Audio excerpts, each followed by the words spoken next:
Acho que a primeira pergunta, né? Eu não sei vocês, mas eu estou sempre procurando um colo de mãe, eu estou sempre procurando um apoio, uma palavra amiga, eu estou sempre me sentindo, né, de alguma forma carente, seja de uma informação, seja de uma instrução, seja de um afago, de um aconchego, né? Em alguns momentos da nossa vida, esse sentimento de carência torna-se mais intenso. Em outros momentos, nós nos sentimos fortes, robustos, e nem sentimos tanto assim essa necessidade, né? Mas, ao mesmo tempo, é uma carência, uma necessidade que acaba se apresentando na nossa vida.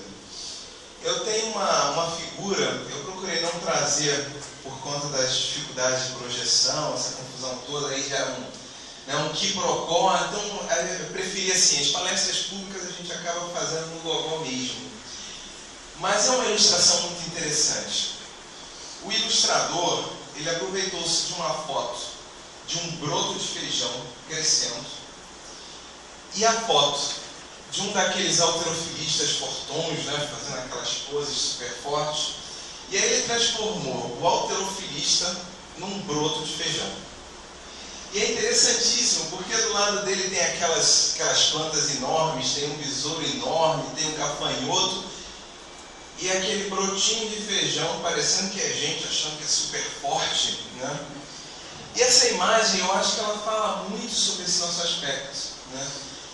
Mesmo no momento em que nós achamos que não estamos precisando, que não estamos carentes, que não necessitamos de apoio, que não precisamos de consolação, mesmo nessa hora, né, a gente está dependendo. Né? Isso fica muito claro, muito visível, porque geralmente na nossa sociedade, quando nós identificamos esse perfil da pessoa autossuficiente, da pessoa forte, que se diz independente, né? Geralmente são as pessoas que demonstram um sentido de arrogância muito grande, que se ofendem com muita facilidade, que se melindram com muita facilidade, né? E se nós formos olhar um pouquinho do olhar que a doutrina espírita nos oferece, formos pesquisar um pouquinho lá, na parte da psicologia também, a gente vai ver que esse sentido de autossuficiência, de imunidade, de, né, potência suprema, na realidade é uma forma de defesa que nós desenvolvemos. Daí todo melindre e toda dificuldade. Nós desenvolvemos porque nos sentimos ameaçados, porque temos problemas de autoestima, porque temos dificuldade de nos colocarmos na sociedade. E aí lançamos mão do que temos à volta. Né? Lançamos mão da massa muscular, lançamos mão das nossas capacidades artísticas, né? E vamos à sociedade para provar quem nós somos. E aí nos escondemos por trás dessa máscara do superpotente, do superpoderoso, por trás dessa máscara daquele sujeito que é autossuficiente, né? Para que nós não nos machuquemos ainda mais, para que nós não tenhamos o nosso ego ainda mais machucado, para que nós consigamos de alguma forma sermos respeitados. E isso é interessante, porque se nós olharmos sob essa ótica, né, a gente vai ver que na realidade esse sujeito que está por trás de uma couraça, né, a couraça da força, da couraça da extrema inteligência, que se coloca sempre com uma palavra de saber de tudo, ou seja, aquele camarada, né, que está imune a todos os tipos de sentimentos, ou aquele camarada que vê na quantidade de posses materiais a supremacia, nós vamos ver ali por trás uma criança carente, muitas vezes carente de atenção, carente de espaço para colocar suas ideias. Né? Nós vamos ver que nas raízes da infância desse sujeito, muitas vezes, nós vamos ter uma criança que foi oprimida, né? Uma criança que não teve espaço para expressar-se. Nós vamos ter uma mãe ou um pai, ou os papéis familiares, dominadores, né? que naturalmente manifestam-se na vida de uma forma forte, porque não conseguiram criar um espaço na sociedade para apresentar-se de forma talvez mais saudável, talvez mais suave. Né? E são pessoas que muitas vezes não estão conscientes desse mecanismo. E aí a grande questão, né? Então mesmo essas que aparentemente são muito fortes, precisam dessa consolação. Se nós formos olhar as verdadeiras potências que se apresentaram em nossas vidas, estes sim colocaram-se de forma suave, de forma sutil, buscando passar muitas vezes desapercebidos nas grandes multidões, de forma humilde, né? Sem exaltar o seu próprio ego, sem exaltar a sua própria existência, exaltando sempre a capacidade do outro, a capacidade coletiva, a possibilidade da construção conjunta, né? Buscando sempre, através de sua posição firme, de sua crença firme, sim, mas abrir espaço dentro da sociedade para que todo um conjunto de pessoas que lhe deram a voz possam manifestar-se, possam viver de forma mais ampla, mais plena, mais saudável. Podemos citar alguns exemplos, né? Eu não vou nem no exemplo mais poderoso de todos, né? Eu vou ficar nos conterrâneos, vou ficar com os mais contemporâneos, né? Vamos falar aí de Irmã Dulce, vamos falar de Padre Cícero, vamos falar de Francisco de Assis, vamos falar de Chico Xavier, né? Pessoas que, apesar de terem toda a competência e toda a autoridade para dizer: olha, meu filho, eu sei mais do que você, eu sou mais potente, eu sou mais eficiente do que você, eu sou melhor do que você, preocupavam-se o tempo inteiro em dizer exatamente o contrário. Não, vem filho, vem caminhar junto com a gente, porque tem espaço, tem trabalho, tem possibilidade, né? Sempre tendo nos lábios uma palavra de encorajamento, uma palavra de sustentação, para que aqueles que estão à sua volta, às suas voltas, sentissem-se também incluídos num projeto que era muito maior do que eles, né? O exemplo principal disso tudo, né, é o exemplo do Cristo, que podia ter feito mundos e fundos, que podia ter transformado muitas realidades, mas que acabou entregando na mão de 12 pessoas ainda incertas em suas posturas, ainda vacilantes, que ainda não tinham certeza se deveriam ou não assumir a sua palavra na íntegra, né? Colocou em suas mãos a divulgação de todo o exercício, de toda aquela propagação da lei de amor que ele vinha trazendo, né? Jesus coloca na mão de 12 apóstolos, e mesmo antes de morrer, já havia sido negado, né, por um de seus apóstolos com maior competência, né? Aqueles homens que durante 3 anos caminharam junto com ele, que fizeram milagres, que o viram mostrar todas as realidades do mundo espiritual, toda a potência, toda a verdade daquilo que dizia, mas que no momento em que o Cristo é morto, acovardam-se, recolhem-se, temerosos pelo que lhes aconteceria em seguida, com medo das autoridades que, em última instância, levaram o seu mentor, seu mestre, ao Calvário, né? Na mão desses 12 homens covardes, foi entregada uma enorme missão. O Cristo lhes confiou e lhes estimulou, né? E no momento em que vacilaram, no momento em que fraquejaram, o Cristo não lhes apareceu e disse: vocês são fracos, vocês são incompetentes, vocês são incapazes. Não. Voltou e disse: olha, tudo que eu disse é verdade, estão me vendo aqui, vocês me viram morto lá, eu estou aqui, estou voltando, olha só, fortaleçam a fé de vocês, munam-se, né, do principal combustível da vida, que é a crença, que é a fé, e sigam a vida. E assim eles fizeram, sem nenhuma cobrança.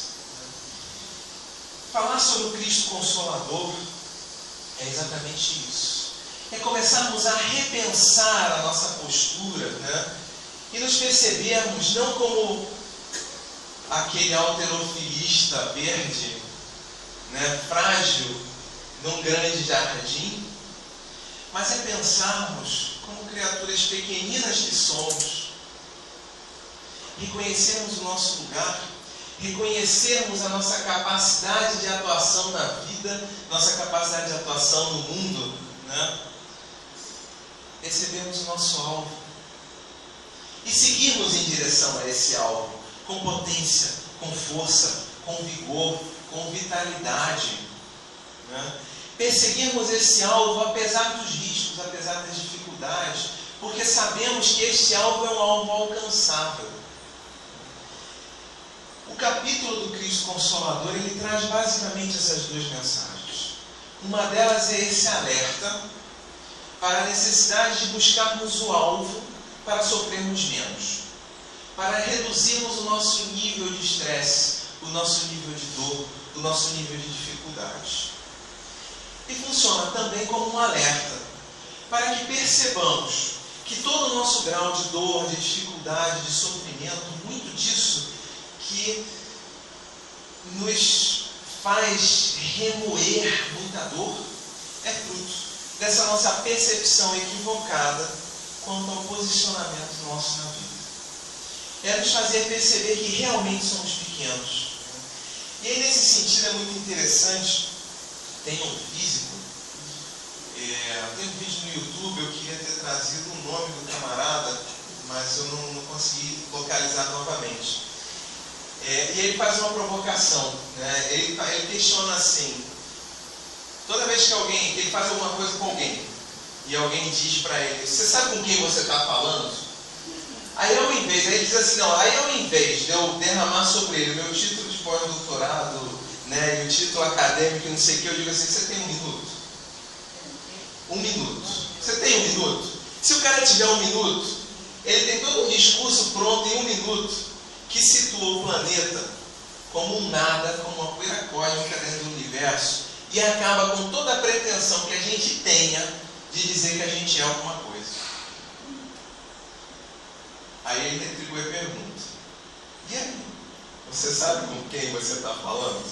É fantástico, porque se nós pararmos para pensar, né, muitas vezes nós nos colocamos como sendo o supra-sumo, como a coisa mais fantástica, e nós nos esquecemos que na realidade somos as menores e mais frágeis, estamos entre as menores e mais frágeis criaturas em um planeta que é um dos menores planetas em um sistema solar, cuja estrela é uma das menores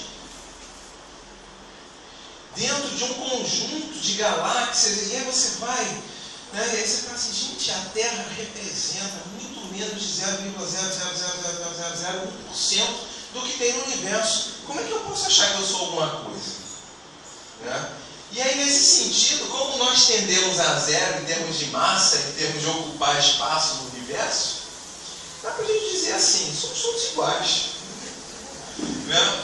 Por mais que eu queira dizer que os meus 100 quilos seja grandes coisas em comparação à minha irmã, que pesa 50, isso não significa grande coisa, é só a gente mudar a questão da ótica. Né? E isso porque a gente está falando sobre o ponto de vista físico, sobre o ponto de vista da matéria no universo. Porque se a gente for olhar sobre o ponto de vista espiritual, esse nada vira absolutamente nada. Né?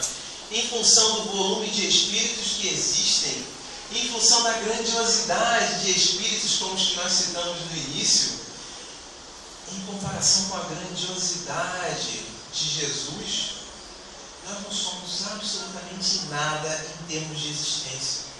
Ainda não somos. Atenção. Ainda não somos. Porque nós temos a competência e a capacidade de não vir a ser. E é exatamente sobre esse aspecto que eu queria trazer essa reflexão do Cristo Consolador. Né? Porque não é uma questão de nos anularmos e ficarmos, eu não sou nada, eu sou um vermezinho, né? Como Chico fazia no auge da sua, né, da manifestação da sua humildade. Porque ele podia, ele já estava mais à frente do que a gente. Mas é nós refletirmos que nós temos uma condição de vir a ser extremamente grande. Vocês já se imaginaram coordenando o desenvolvimento de um planeta inteiro? De um sistema solar? Porque Jesus faz isso. E a diferença dele para a gente é nenhuma. Temos a mesma origem, o mesmo Criador e a mesma destinação. Fomos criados simples e ignorantes por um Deus bom e justo. Estamos todos destinados à felicidade e temos todos os recursos necessários e suficientes para trilharmos essa caminhada. Então é só uma questão de tempo. E aí o grande barato de pensarmos sobre o Cristo Consolador começa a ser: peraí, o que está nessa mensagem aí para que eu possa ser grande coisa? Para que eu realmente possa ser grande? Né? O que está me impedindo de eu realmente cumprir um papel grandioso no universo onde estou inserido? Do que depende isso? Né? E aí, nesse sentido, a gente foi buscar alguns registros, alguns recursos importantes. Vamos lá no Evangelho segundo o Espiritismo, no capítulo Bem-aventurados os pobres de espírito, né? Quando ele fala sobre a missão do homem inteligente na Terra. E essa eu acho que é interessantíssima para a gente. É uma mensagem do Espírito Ferdinando, que foi recebida no ano de 1862. Diz assim: não vos ensoberbais do que sabeis, porque esse saber tem limites muito estreitos no mundo em que habitais. Suponhamos sejais sumidades em inteligência neste planeta. Nenhum direito tendes de envaidecer-vos. Se Deus, em seus desígnios, vos fez nascer no meio onde pudestes desenvolver a vossa inteligência, é que quer a utilizeis para o bem de todos. É uma missão que vos dá, pondo-vos nas mãos os instrumentos com que podeis desenvolver, por vossa vez, as inteligências retardatárias e conduzi-las a eles. A natureza dos instrumentos não está a indicar a que utilização deve prestar-se? E aí ele vai seguindo, né? E aí a gente começa a refletir exatamente sobre isso. Qual é a nossa destinação? É essa. Não é a destinação de sermos criaturas todas poderosas, extremamente potentes, que ficam no alto da nossa soberba, da nossa potência, nos vangloriando por sermos mais fortes, mais ricos, mais inteligentes, mais moralizados, mais bondosos, e nos servindo dessa diferença para ganharmos vantagens em relação ao outro que sabe menos. Mas aí quando eu falei isso, eu fiquei pensando assim: mas será que é isso mesmo? Será que a gente pode pensar isso? Será que é isso mesmo? Será que eu encontro alguma outra pista para a gente refletir sobre isso? Porque afinal de contas, se nós temos pessoas mais inteligentes, mais fortes, mais ricas, que se colocam dentro da sociedade, será que não é realmente uma questão de hierarquizarmos e dizermos que os fracos servem aos fortes? Os fracos devem funcionar para cumprir o propósito dos mais fortes? É um questionamento, né? Aí, nós fomos lá na Lei de Sociedade, Livro dos Espíritos, terceira parte, capítulo 7. Questão 766. A vida social está em a natureza? Né? Por que será que nós somos colocados aqui juntos, pessoas que sabem mais, pessoas que sabem menos? Né? Por que será que eu, que sei tão pouco, fui colocado para conviver junto com uma Madre Teresa de Calcutá, com um Gandhi, né? Com um Chico Xavier? E vice-versa. Por que será que um Chico Xavier foi colocado para conviver comigo? Né? Logo eu, um espírito tão imperfeito, tão cheio de dificuldades, cheio de incorreções. Né? A vida social está na natureza? Ou seja, faz parte da regra da natureza? Certamente. Deus fez o homem para viver em sociedade. Isso é uma pista importante. Opa! Então é uma regra, Deus quer que nós vivamos em sociedade. Não lhe deu inutilmente a palavra e todas as outras faculdades necessárias à vida de relação. Então, por uma reflexão simples, se eu tenho condição de verbalizar meu pensamento, se eu tenho condição de escrever, se eu tenho condição de me relacionar com outros, então é porque é necessário que eu viva em sociedade. É aquele famoso uso da razão. Isso é fantástico, né? Por que será que o tucano tem aquele bico grande e duro? Porque ele tem que comer aquele determinado tipo de alimento. Para comer aquele tipo de alimento, ele precisa de um bico grande e duro. Por que será que o beija-flor tem aquele biquinho delicadinho, fininho? Porque ele precisa inserir aquele bico dentro lá da flor para poder pegar o néctar, né? Por que será que a gente tem a capacidade de falar? Para nós nos relacionarmos. Por que será que nós temos a capacidade de ouvir? Para que o outro não fique falando sozinho, né? Para que a gente converse. Bom, ele diz assim, procurando a 768, procurando a sociedade, não fará o homem mais do que obedecer a um sentimento pessoal, ou há nesse sentimento algum providencial objetivo de ordem mais geral? Ele está perguntando assim, mas por que será que a gente tem que viver em sociedade? Qual é o objetivo da gente ter que estar se relacionando uns com os outros? Aí os Espíritos respondem assim, o homem tem que progredir. Olha lá, o nosso alvo surgindo. Né? Insulado não lhe é isso possível, ou seja, nós não conseguimos resolver as nossas questões de progresso sozinhos, por não dispor de todas as faculdades. Como é que a gente vai criar o conhecimento de como construir uma casa? Não dá para construir sozinho esse conhecimento. Como é que eu vou construir a percepção sobre a existência de Deus? Eu tenho uma intuição, mas como é que eu vou construir o entendimento sobre isso? Sozinho não dá. Né? Aliás, até dá. Só que isso ia levar tanto tempo. Já imaginaram quantos conhecimentos, quantas técnicas foram necessárias para levar o homem à lua? Agora imagina botar um caboclo sozinho, para fazer tudo aquilo sozinho. Construir a nave, desenvolver os computadores, fazer os programas, fazer todos os cálculos de física, de química. Mas daqui a uns 30 ou 40 mil anos ele terminava, né? Ou seja, o não dar é por conta disso. A tarefa é tão grande, o desafio é tão grande, que sozinho a gente leva muito mais do que a encarnação, muito mais do que muitas encarnações. Falta-lhe o contato com os outros homens, ou seja, através dessa troca. Eu sei um pouquinho, aí eu ensino para quem não sabe esse pouquinho, mas aprendo com essa outra pessoa algo que eu não sei, que ela sabe. A gente vai trocando, a gente vai se complementando. No insulamento, ele se embrutece e estiola. E isso é uma coisa interessante. São duas informações importantíssimas para a gente. Primeiro, a gente está nessa jornada e a gente precisa desse contato, porque cada um foca no assunto, cada um se especializa no assunto, a gente vai trocando conhecimentos e vai ampliando a capacidade coletiva nossa. Eu levanto uma teoria que pode ser provada através das várias outras vertentes da ciência. Né? E essa teoria vai ganhando corpo. E a partir das provas nos outros campos científicos, eu posso ampliar o meu entendimento também. A gente troca. Mas uma outra questão que é interessante é a seguinte: a gente não vai ficar estacionado se a gente se negar ao convívio de sociedade.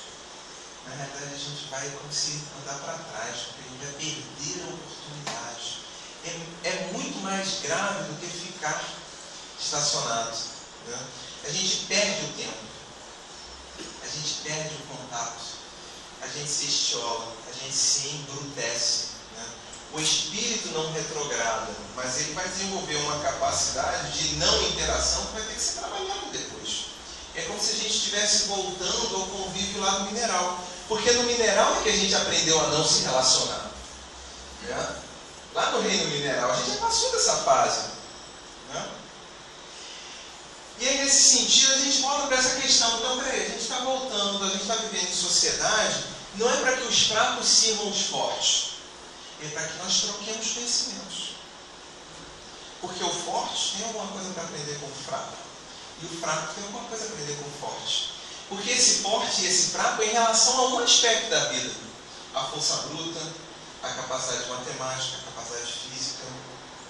Eu outro dia estava brincando com uma aluna lá na evangelização, lá da Rocinha, porque ela entrou numa de se menosprezar, né, essa humildade equivocada, porque não era nada, e aí, né, enalteceu os evangelizadores.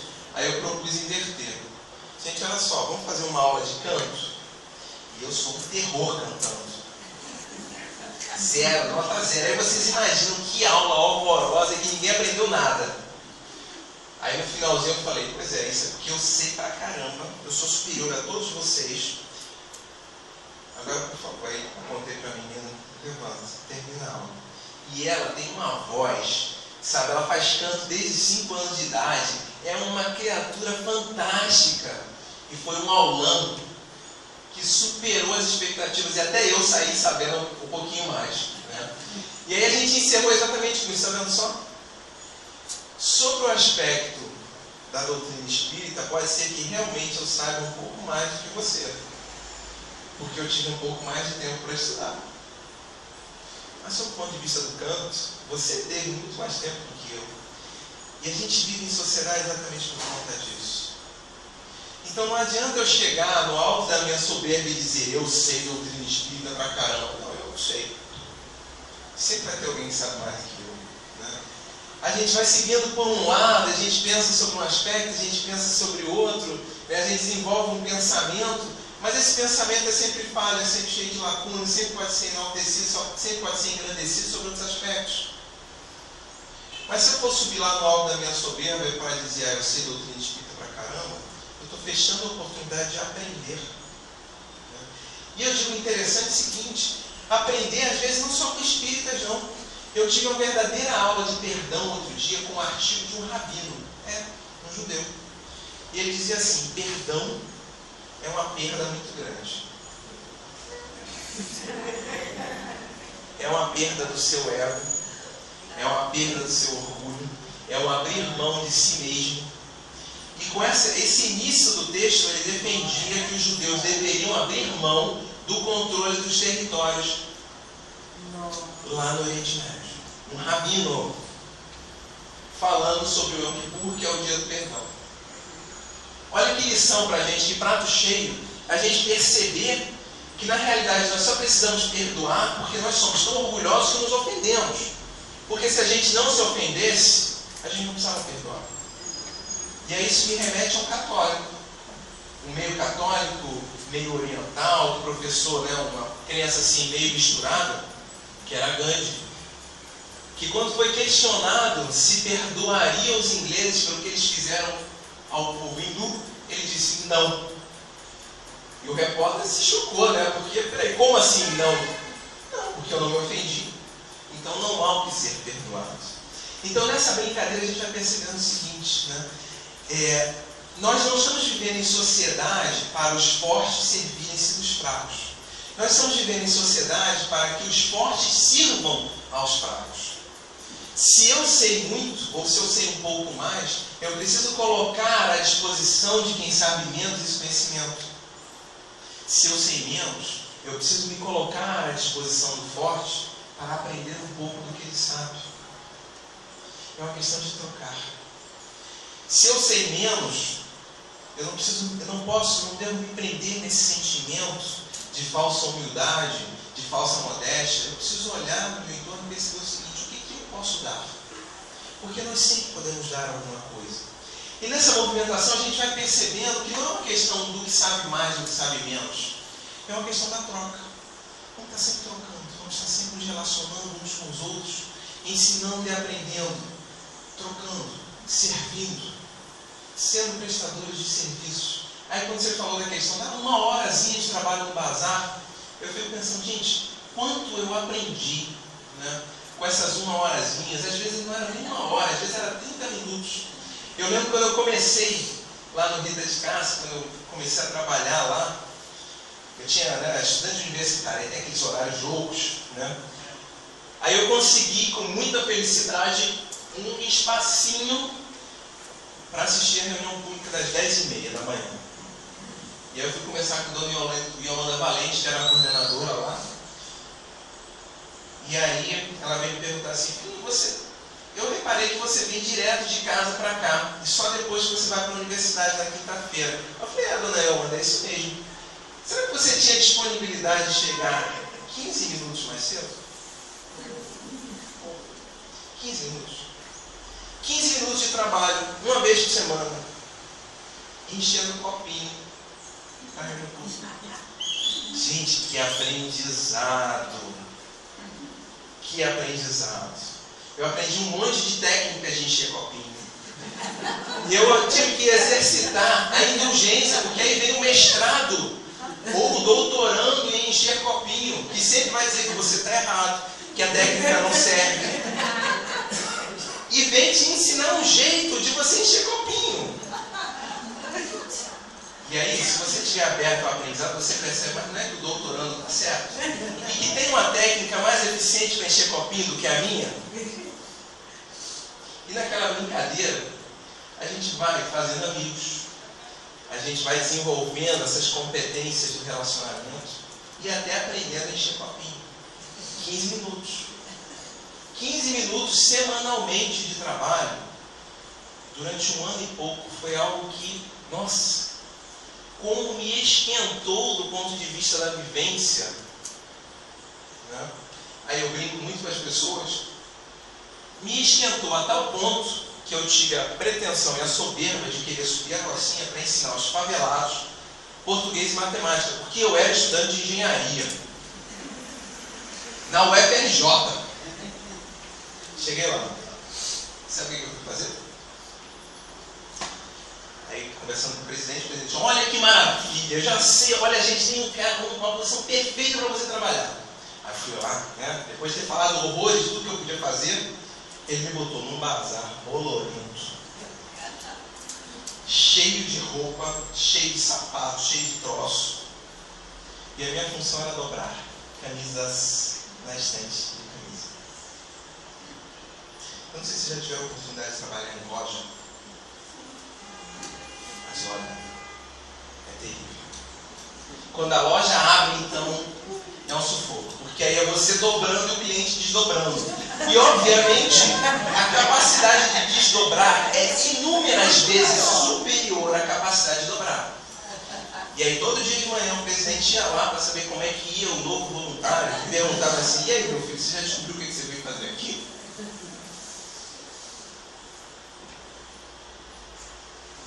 Aos pouquinhos, eu fui descobrindo, pelo contato com aqueles favelados, né? Porque aí a gente bota assim, que era a minha visão preconceituosa, a gente começa a descobrir uma mãe zelosa, uma dona de casa dedicada,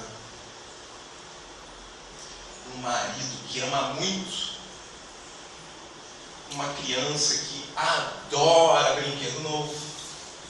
E a gente vai descobrindo que por trás daquele favelado, daquele miserável, daquele coitado, daquele, né, todos os preconceitos e rótulos que a gente bota, existem seres humanos que descobertam. Pessoas com sentimentos e que passaram a me ensinar muitas coisas que eu não tinha noção. Eu era um garoto, né, moleque, no auge do meu devaneio, né, de classe média rica, né, com tudo à mão, vendo pessoas chegarem para o responsável financeiro do bazar e dizer assim, será que eu posso parcelar essa compra? Eu pago a senhora 50 centavos por sábado. A compra era no valor de R$2, R$3. E a gente começa a perceber que tem uma série de questões para serem trabalhadas. E a gente começa a olhar para o nosso próprio umbigo. E eu começo a pensar, gente, R$3?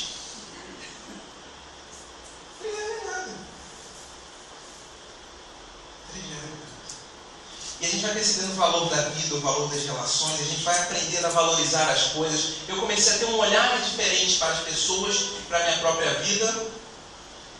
E aí foi que eu aprendi essa história do Cristo Consolador. Porque na realidade, eu era a plantinha alterofilista do início da história.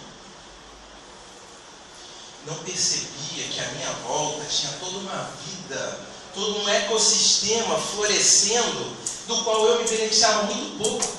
E eu estava tão enclausurado na minha posição orgulhosa, que eu não me dava o direito de crescer, de me expandir para os lados. Porque estava com a pretensão de que eu era o portador das soluções. Coisa de jovem, né? A gente vira adulto e a gente carrega algumas dessas. O que o capítulo nos propõe é exatamente essa revisão. É a gente olhar para esse nosso sentimento de orgulho, que é tão comum, que é a chaga da nossa humanidade, né? E nos questionarmos, por que eu estou me sentindo superior àquele sujeito? Será que eu não tenho nada a aprender com ele? Por que será que eu me sirvo desta ou daquela situação?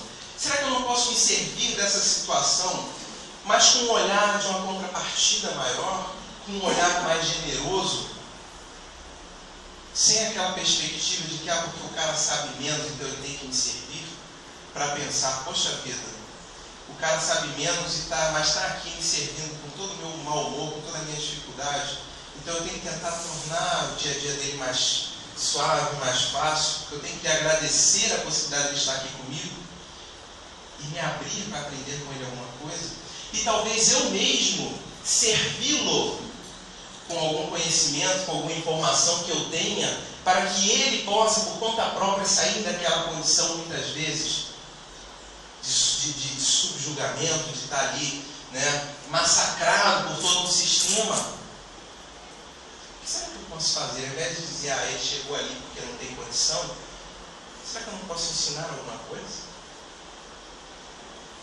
Tem uma história que falou sobre a autoridade, eu achei fantástica, uma história real, de um comandante aposentado. E ele estava comandando o quartel inteiro, e cabia a ele julgar e dar as sentenças, né, de prisão para as pessoas. E tem uma regra lá, não sei como é que funciona muito bem, mas o sujeito, até uma determinada patente, ele não pode cumprir num determinado período mais do que 30 dias de cadeia, porque senão ele está fora, posto para fora, alguma coisa assim. E tinha um cara que era uma insubordinação só. Ele já tinha cumprido 20 dias de prisão. Tinha acabado de sair.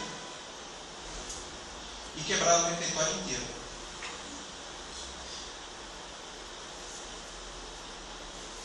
E aí o cara, né, o comandante chamou o camarada. Deixa eu entender a história. O soldado tinha quebrado o refeitório inteiro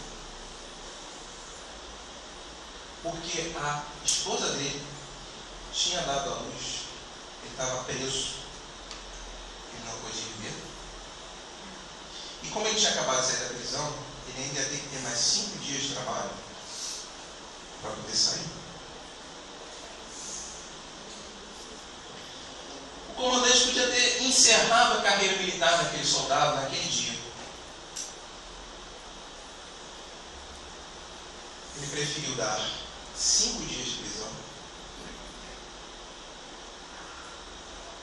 para que o cara não cumprisse os 30. Porque tinha que, né, de alguma forma, ele tinha que mostrar a autoridade dele. O cara tinha que pagar pelo que tinha feito. Mandou que o sargento pegasse o carro dele, do comandante, e fosse buscar a esposa e o filho.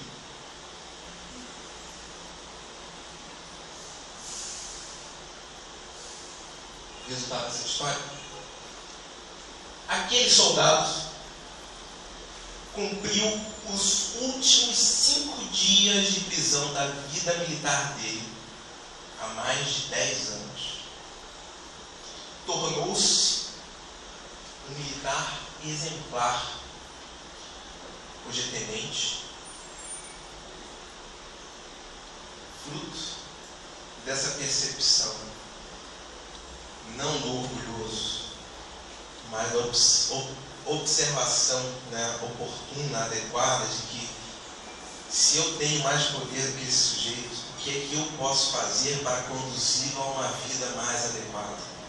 De que forma eu posso contribuir, não para prejudicar, mas para ajudar na vida desse sujeito?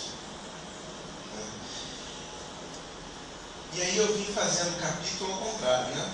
Eu vim trabalhando o orgulho, eu vim trabalhando essa perspectiva da humildade. A gente viu que na realidade a gente é muito pouco se a gente fosse comparar com todo o universo. A gente viu qual é a nossa função das relações de sociedade. Nós nos vimos, né, membros integrantes, não de uma cadeia hierárquica, mas de um sistema em rede, em que há reciprocidade por vias diferentes, mas há reciprocidade no nosso contato. Então nós ensinamos e aprendemos o tempo todo. Então não há o que se orgulhar disso, há o que se empenhar para que essa rede funcione de forma plena, né? E aí o último item do capítulo é exatamente o primeiro, né, que está no livro, que é o Cristo, né, o jugo leve. Quando Cristo nos diz que o fardo o jugo, né, é leve, que o jugo, a consequência que é apresentada às nossas ações, ela pode ser suave, desde que nós observemos a lei de Deus. É possível viver mais suavemente, com mais harmonia, com menos sofrimento, desde que nós nos empenhemos em perceber esta malha de relações que buscam criar meios, caminhos para que nós atinjamos o nosso alvo. Se nós nos portarmos de forma cada vez mais eficiente, mais adequada nesta malha de relações, nós estaremos atendendo ao propósito da lei de sociedade, ao propósito da lei de solidariedade, ao propósito da lei de amor. E assim sendo, nós estaremos observando as leis de Deus. E à medida que nós observamos de forma cada vez mais eficiente essas leis, não há porquê sermos vítimas de grandes sofrimentos e grandes dores, porque escolhemos o caminho mais suave. As consequências das nossas ações tornam-se, em sua maioria, consequências que nos dão felicidade, que nos dão alívio, que nos dão lenitivos. E é sobre isso que o Cristo versa nesse capítulo. Vamos buscar compreender qual é o objetivo que Deus tem para nós ao nos colocar em nossas situações, em nossas posições. E a partir dessa reflexão, vamos interagir, vamos agir nessa malha da vida em função do coletivo. Porque assim sendo, a vida se torna mais fácil. Assim nós estamos abrindo as portas para a plenitude da vida espiritual. Assim, nós estamos fazendo a escolha da porta estreita, que nos parecia tão difícil de ser feita, mas que agora parece muito racional. É uma questão de olharmos e percebermos: eu tenho esta ferramenta, para que é que ela serve? Eu tenho este biquinho suave e delicado, para que ele serve? Para pegar o pólen, né, lá na flor. Eu tenho essa minha capacidade matemática, para que ela serve? Para ensinar matemática, para construir, para fazer grandes cálculos para a sociedade. Eu tenho esse potencial de ser uma criatura amorosa, para que ele serve? Para amar. E aí eu encerro a nossa fala com as últimas frases de Francisco de Assis, reencarnação de João Evangelista, quando já se encontrava cego, quando já era levado de um lugar para o outro pelas pessoas, porque não tinha mais condições de se locomover, quando a fala já lhe era difícil, e o único ensinamento, o único convite que ele ainda conseguia fazer era: filhinhos, amem-se. Então, queridos, amemo-nos, exercitemos essa capacidade de amar, vivamos em rede de uma forma mais intensa, mais integrada, para que a gente possa ser mais feliz e ache esse Cristo Consolador. Paz e bem a todos.